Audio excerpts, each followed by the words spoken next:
Čau lidi, dneska to jsem s Mikim a s Mupitem. Čau. Čau.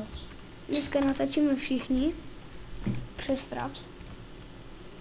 Takže to zkoušíme. Tenhle díl bude jenom takový zkoušení na Fraps.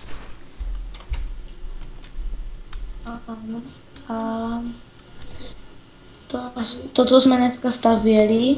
Vypadá to jako nějaký... To je úplně nejlepší dům. Že? Několik tedy, nás jsou 5. Tohle je taky uvítací díl, že budeme natáčet let's play, budou tu noví let's playeři. Z Karvina. Ano. Dneska jsme viděli, jak jezdí vlk, slepice ve vozíku. Zas vlk. Počkej, abych se mohl projet v tom. A mohli bychom udělat děkovačku, ne?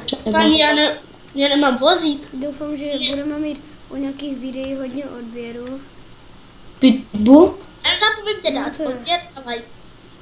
Mohli bychom udělat pak i děkovačku, ne třeba. No, však Proč jsme šli natáčet fulíku a tak. Hej, roztlač mě, Michal.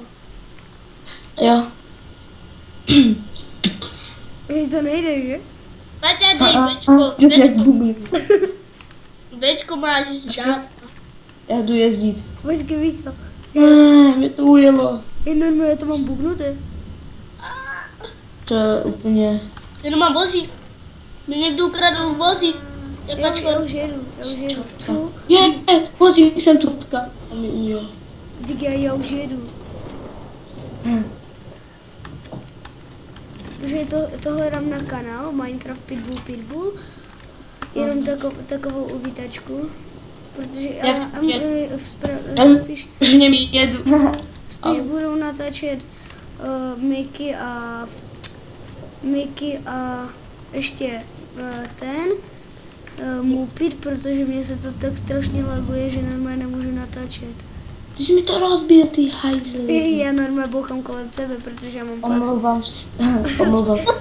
strašné lagy. Jde zrovna tu čestku a krafťák. Ano, taky za lagy nějaké videa, já takhle.